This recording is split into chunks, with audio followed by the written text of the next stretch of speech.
So Sammy didn't start walking until he was 15 months. Which, let me tell you the stress that induced on me.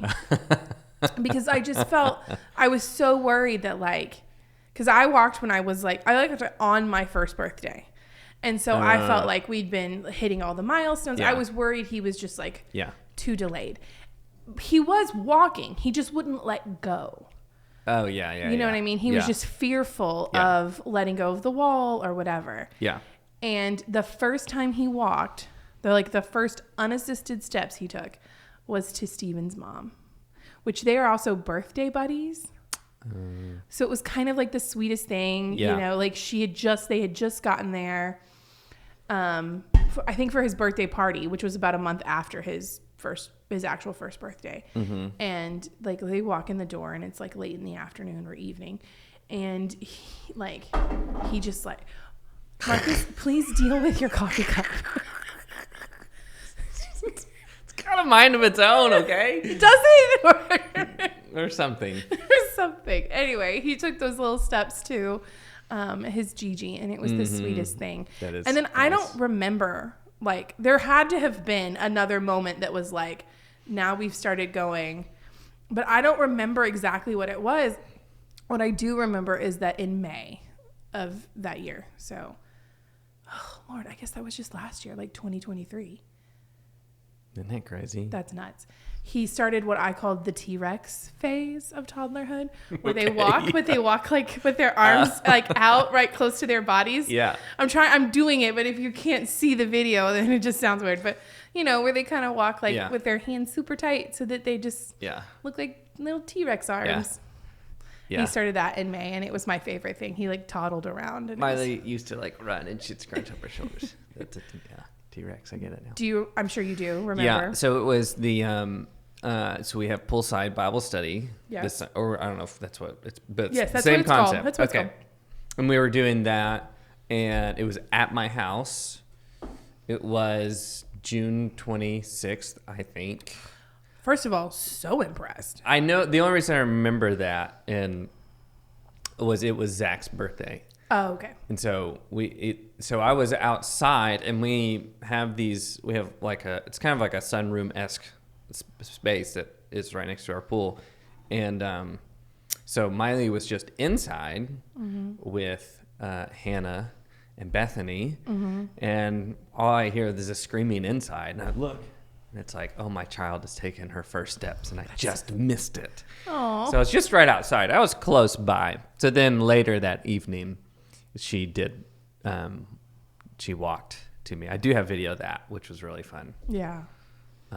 And the joy was caught on camera, which is also fun. So yeah, that was a lot of fun watching first steps. Yeah, it is a cool moment. It's also terrifying. I don't know that I'm sure clearly he had to have been a little nervous because he kept holding on to things, but it was scary for me when he first really started walking. Because he didn't just walk. It was now he realized all the things he could do. So he would try to run. He's still bad at it. So there's a lot of falling. If you look at my child closely from the knees down, he just constantly has bruises because he just falls all the time. Yeah.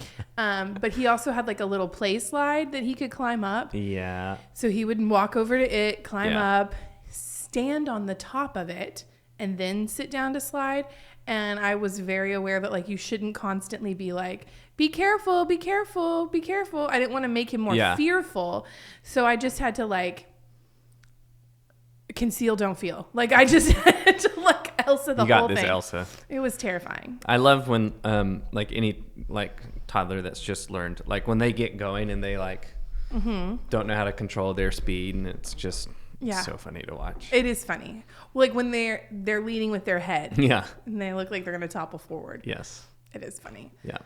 So that's part of what we talked about in worship yesterday. Yep. First steps. And the distance between. No, the space is between. The space between I changed it to distance, and I don't know why. That probably says something about me. Maybe we should talk about that. Let's break that down. Let's unpack that. Is that what we're supposed to say? Yeah. All right, well, let's get into it.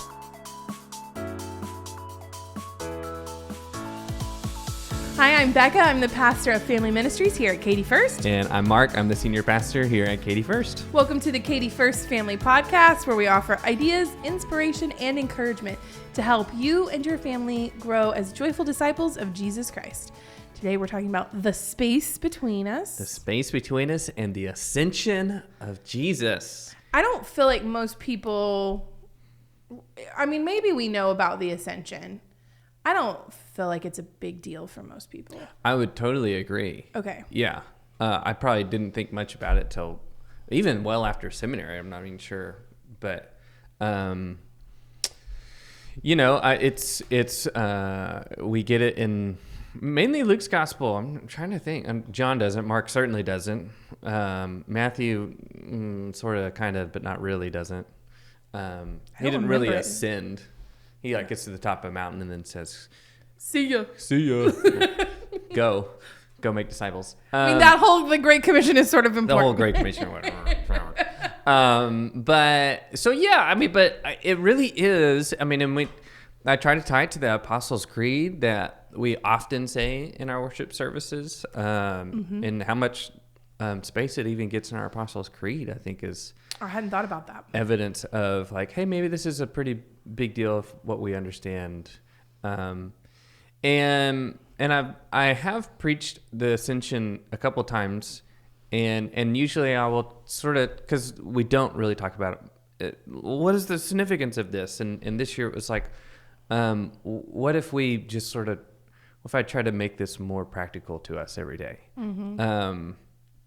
And so we talked about how Jesus ascends is on the sort of theological side. This is a way of us saying Christ is everywhere, at the right hand of God.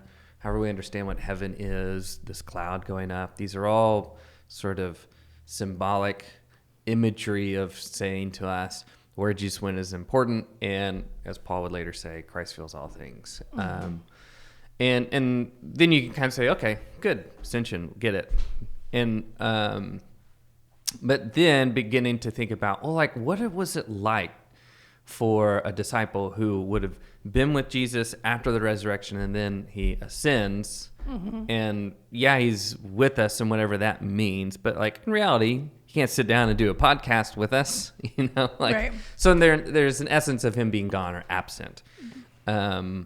But then how that absence is necessary. It's necessary to the ongoing movement of not only the early church, but of us with God. And I had heard this idea that Richard Rohr comes of this divine dance of two people dancing where one partner is the leader and they step away and they create space physically, and then the other person twirls in or moves in. And I'd always sort of found that as interesting and thought, I think that works with the ascension too. Maybe that's part of what this is about, God not leaving us, but leading us in different ways, creating space in our life, and then all the different ways that space sometimes feels like an invitation. Sometimes it feels like doubt. A lot of times it feels like in a moment of suffering or hardship, is God with me?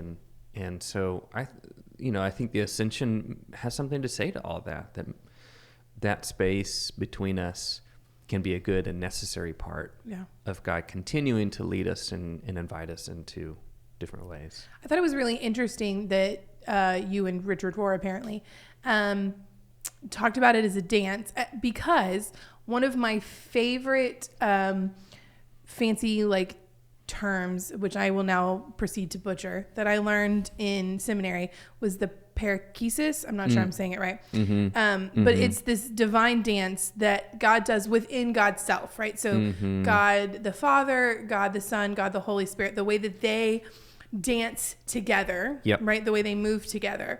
And so for us to be involved in that divine dance, to be, I guess, a fourth wheel, is that how that works?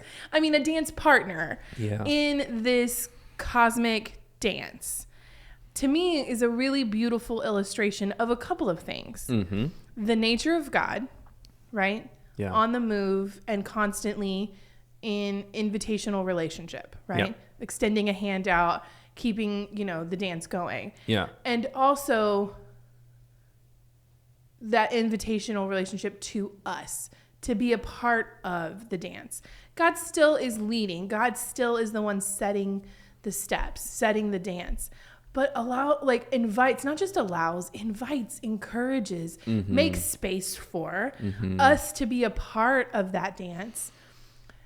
If our faith plays out, if that's how we think about it, that is a much more beautiful relationship, life. It's much more joyful. It's much more, I think, enticing than maybe some of the more I don't know what the right word is because I'm trying not to be judgy about it. Some of the much more just sort of drudgery sounding ways that we talk about what it means to follow Jesus. Yeah. Saying we're invited into a dance feels to me really beautiful and exciting. And then listen, I am not a good dancer. Yeah. I almost busted out some dance moves, but I didn't. I'm a little sad about that. Yeah, I know. Missed opportunity. But there's joy in dancing. There's supposed to be. They're supposed to be. Yeah. It's supposed to. I mean, yeah. I do. I think that the idea of not that you're ever disconnected, right? But that there's a space between as an invitational space, even to sort of make up your own little step. Yeah. There's a series of, I talk about TikTok too much. There's a series of videos on TikTok or Instagram Reels where people do improv dancing. I think I saw one of those. They are astounding. Yeah. They get to listen to, I think they get to listen to the song once all the way through. Sometimes they know it because they're popular ones, or sometimes they don't. Yeah. And then they have to just, with a partner that they just randomly draw, make up a dance. So these are not people who normally even work together. Yeah. They just know how to dance and how to feel the music. Yeah. And so they just keep going. And some of those dances are astounding. There was actually one instead of the one I showed in service, there was one of those improv dances I thought about doing, but I didn't. Okay. Yeah, I know. But it would have been, I liked the one you did though, because I felt like it did demonstrate your point very well. Yeah. But I think that that's such a, and how much easier then is that to talk about with I think our littles would still have a hard time with the metaphor, but our middles and our bigs, right? To talk about that with our kids as your faith journey is learning how to dance with God and how we're all a part of this dance. That's a much more fun way. Yeah. Right? Than some of the you just keep walking down the beach and hope that everything works out. You know what I mean? It's just not as exciting. Yeah. I wrote a ton of notes. Oh, good. I know. I love it. Do you see all the notes that I wrote? Yeah. I wrote a lot. They don't all make sense. That's okay. It's okay. I thought about, now I'm deciding some of these that we don't have to discuss, but one of them was, I remember in the beginning of Dirty Dancing. Okay. Where they're practicing the dance that they're going to do. And he goes, my dance space, your dance space. Do you know what I mean? I haven't seen Dirty Dancing. Oh. Well, I've seen bits and pieces. I've never actually watched it all the way through. My entire face is red now. It's fine. I just instantly thought of that. My dance space, your dance space. Yeah, they hit for someone that's listening. Yeah. They hit for someone. I hope. Please, Jesus. I some of the things that I wrote down were that it's necessary to create space so that the dance can keep moving. As I was sitting there listening, because I guess I didn't think this is where you were going with your message. So, yeah. But not in a bad way. I hope that doesn't sound bad. Yeah. I just was so caught off guard by how much I felt like I personally needed the reminder that space is an invitation, not a lack. Yeah. That it's not void space. Yes. And I could tell that resonated in the room as well. Yeah. Because even if you're not in the moment of feeling super distant, you probably already do know what that space feels like. For sure. And so it becomes, even if it's just remembering Yeah. it becomes, I felt like it was a very healing message. Yeah. I don't know if that's what you meant it to be. You're like, yes, I planned it all exactly.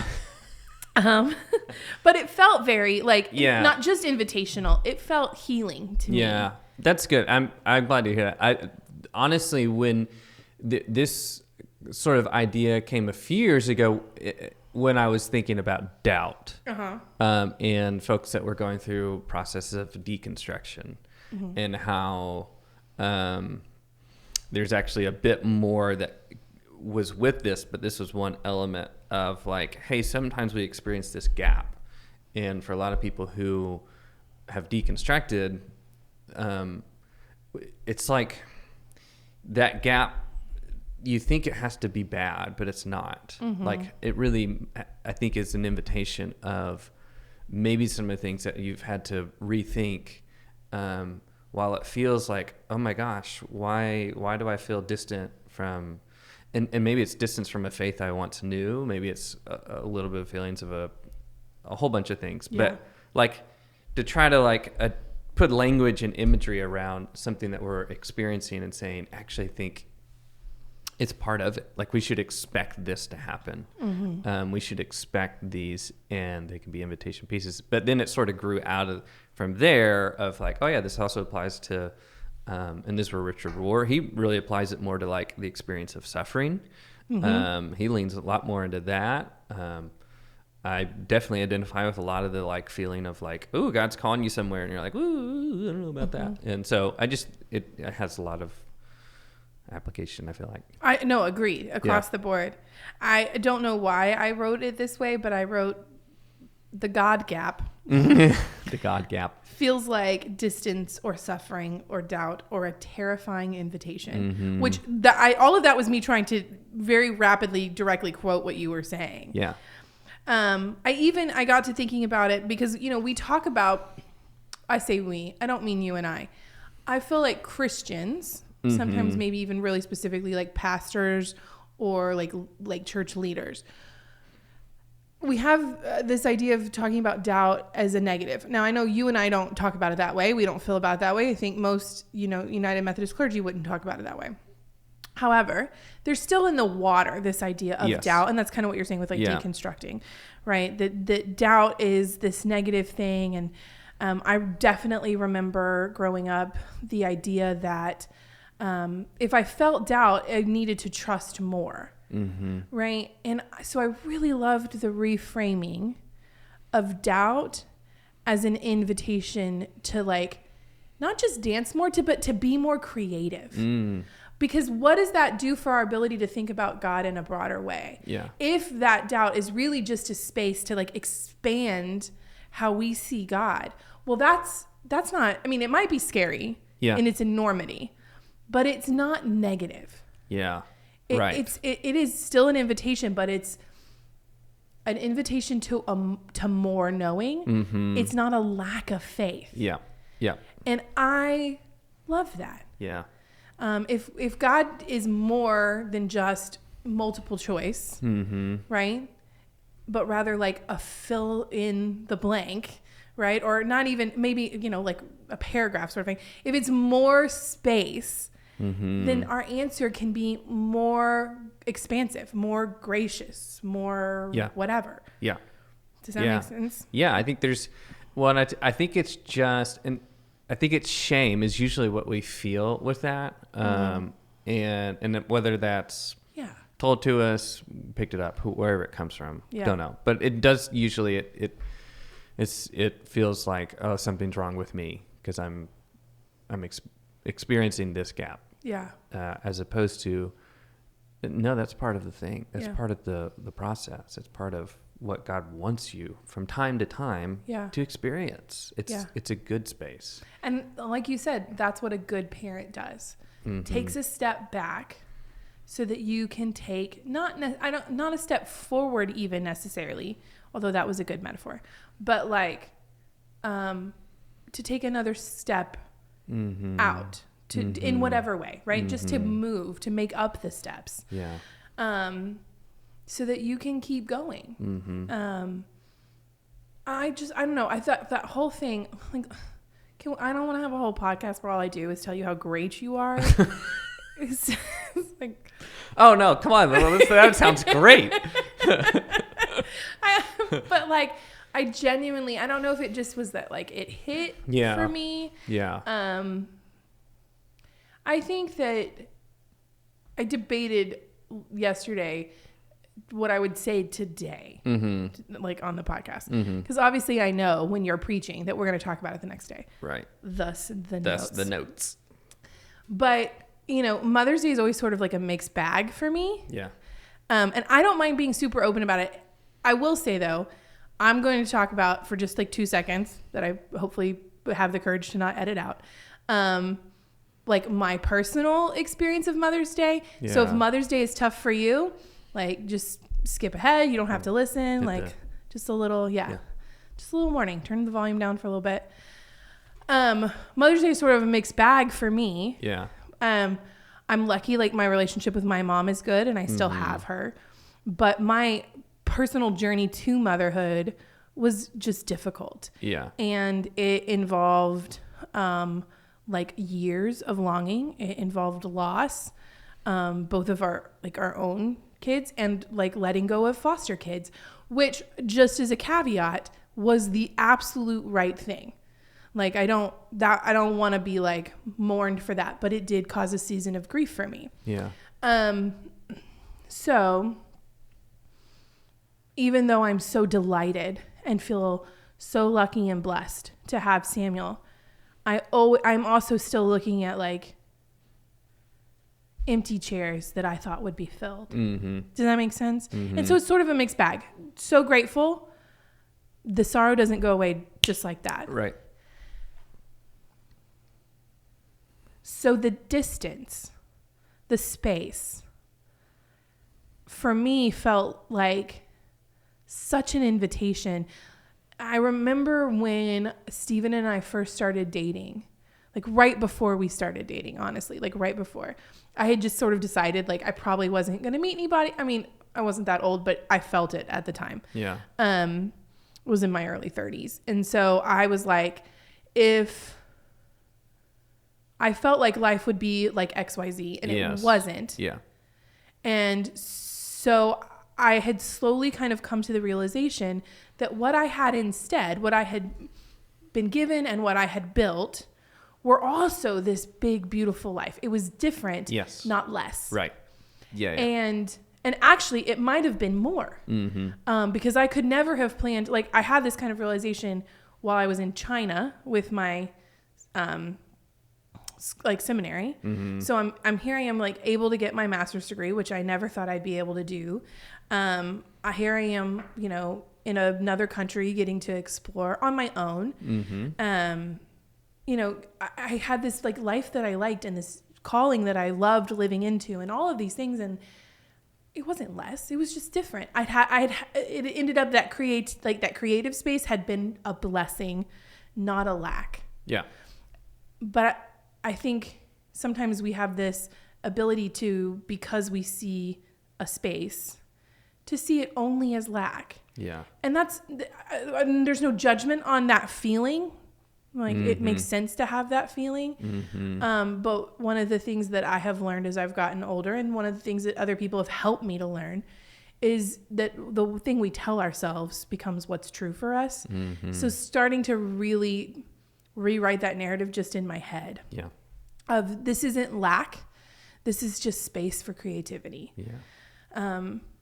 Man, I mean, that's just a gift. And that I'm not doing it on my own. I'm doing this as a dance with God, with the church, with all of us together. Mm-hmm. And so maybe that's why your message felt healing to me. I know I'm not the only one, because we talk about you behind your back. To be fair, we would also talk about it into your face. Mm-hmm. Yeah. But like, I found that so lovely and encouraging. Yeah. That it's not a lack. Yeah. It's not a void. Mm-hmm. It's a creative invitation. Mm-hmm. It's a terrifying, that's fine. Yep. Invite. Mm-hmm. But nobody let go. You're not just dancing on your own all of a sudden. Yeah. And that for me is just, it was lovely. And it made me feel hopeful for like, oh, okay, so then I do get to make up the next steps. I do, like, what could it be? You know, like we were saying about how we perceive God. So like, if I could dream my life a little larger too, what would that look like? Yeah. Does that make sense? Absolutely. Yeah. Yeah. I didn't mean to get so like personal and, well, clearly I did. I planned it. But sometimes I feel like that is helpful perspective to hear somebody else's, because I know that Mother's Day, Father's Day, some of these like just big holidays, graduations can be so hard. And we feel a lack from time to time. Yeah. And so to have this be like a moment where we can hold both, whatever the hard or the sad or the scary is, it can also be held with the beautiful and the new and the creative. Yeah. And I think that is good news. Absolutely. Yeah. Yeah. Yeah.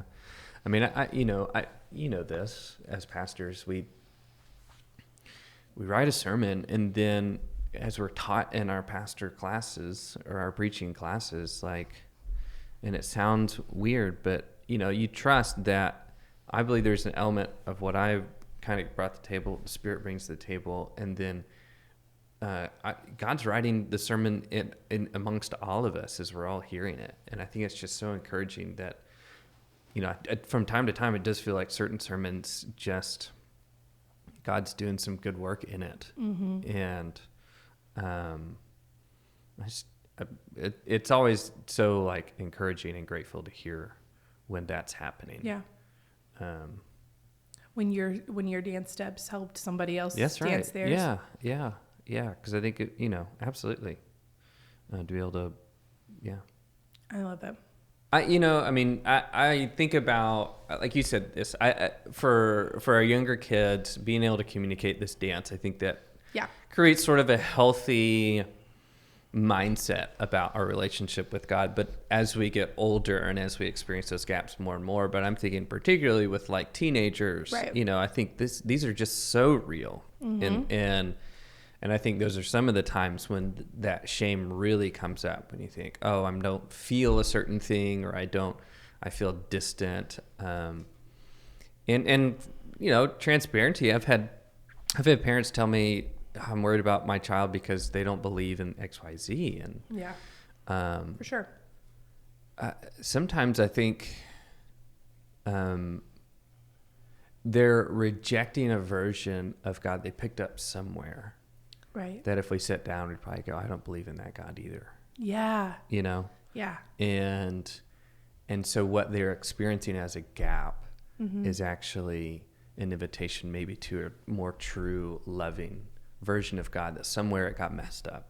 And maybe it's because somewhere it got messed up because something they experienced, and then they sort of combine those together. Maybe they got some bad things that were just harmful ways of understanding God.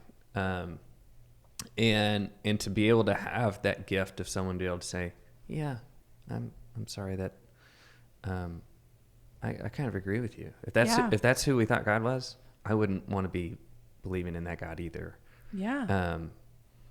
But I think God is good, loving, all the things we've been recently talking about. But I think particularly we both have worked with, you currently do, and I like teenagers, I think that's a big wrestling point. Absolutely. For sure. I mean, as you're like making sense of your faith and a whole bunch of things, right. That dance feels really prevalent in that stage. Yeah, and I think there's the fear that you're going to get it wrong because we've been told there's only one way. Yeah. Yep. And all of that plays into it. Yeah. So I just think this is such a, I think it's what's intended. Like as I was rereading the scripture, I was like, you didn't just make this up. That's what's there. And I think that's important. Like this isn't just like, your or Richard Rohr or anybody else just like coming up with this idea. That's what it reads like. Yeah. So we have to read what's actually, this is so hard, I think, for us that have been raised in the church to read what's actually there, not what we think is there. But I can't tell you how many times I've had to do that. So it's what's in the scripture as we read about the ascension, which maybe we need to read more often. Yeah. So we'll make it a big party. But this coming Sunday is different. It is. It's Pentecost. I'm very excited. There's a little surprise in the children's message. Oh, I'm excited for it. I know, me too. We're gonna have to. I'm excited. Yeah, it's gonna be good. So, all good things, and we're gonna have some cupcakes after worship. Yeah, just like a little birthday party, because that's what Pentecost is, the birthday of the church. Yep. So we'll have some cupcakes, which will be fun. Mm-hmm. You thought your kids really liked the cookies after worship. Wait till we add frosting. Well, we thank you for joining us today, and we hope that you have found some inspiration and encouragement for yourself and for your family. If you'd like to get these weekly podcasts delivered directly to you, you can subscribe or follow us on Apple or Spotify. For more information about Katy First and upcoming events for you or your family, you can visit our website at katyfirst.org. Most importantly, we want you to know that in the middle of your ordinary, messy life, whatever that looks like for you today, that you are not alone. You are doing a good job, and you are so loved. We'd love to see you in worship, but also Family Sunday School is back on its monthly rhythm, and so we're back this month at 9:45 in our fellowship hall. So we'd love to see you for Family Sunday School and for Pentecost Sunday, and we will see you there. Have a great week.